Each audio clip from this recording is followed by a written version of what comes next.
So thank you all for being here. I have something to announce that was not in the program, but we have a special guest with us tonight who is actually, the kind of origin story of Cultivation Classic stems from him.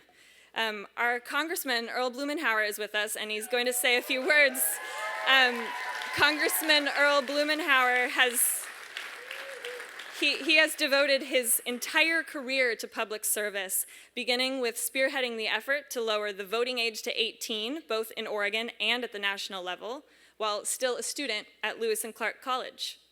He is now supportive of lowering the voting age to 16. Yes. Throughout his time as an elected official, Earl has been a longtime advocate and champion for the legalization of cannabis, and he is the co-founder and current co-chair of the Congressional Cannabis Caucus. Earl is truly our best friend in Congress. Please welcome Congressman Blumenauer to the stage.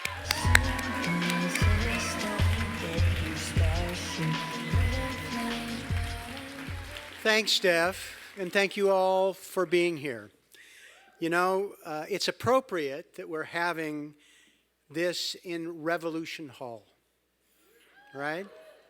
Because there is a revolution going on.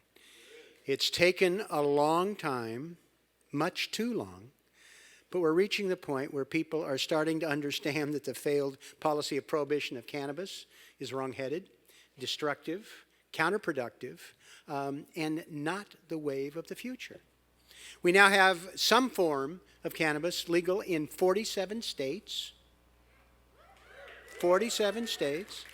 And I'm proud that Oregon was the first state to decriminalize and one of the first states to legalize.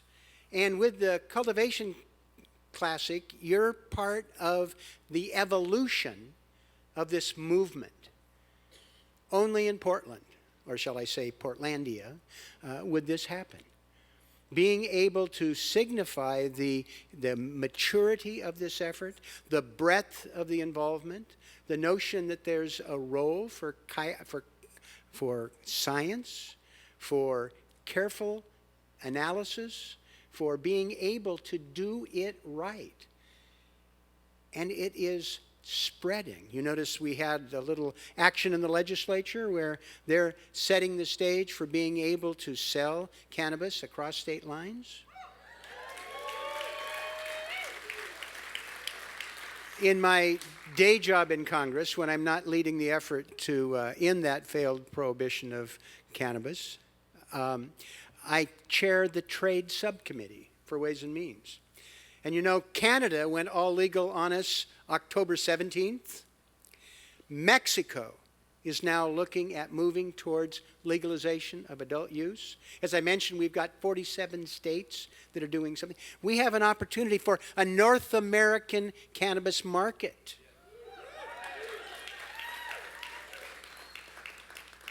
And you're on the front lines.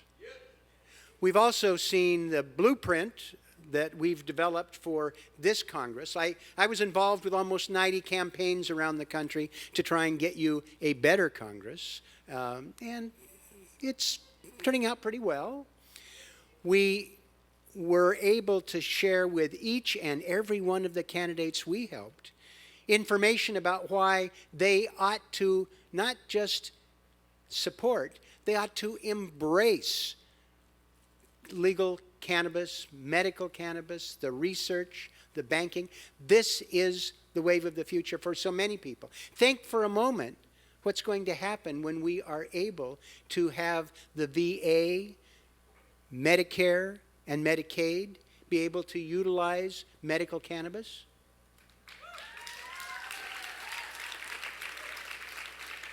We'll save hundreds of billions of dollars, and we will save lives. Where we have a robust, honest cannabis market, there are fewer opioid deaths. I'm sorry, I'm about to give a speech, and I didn't mean to do that. But I get excited about the progress that's going on.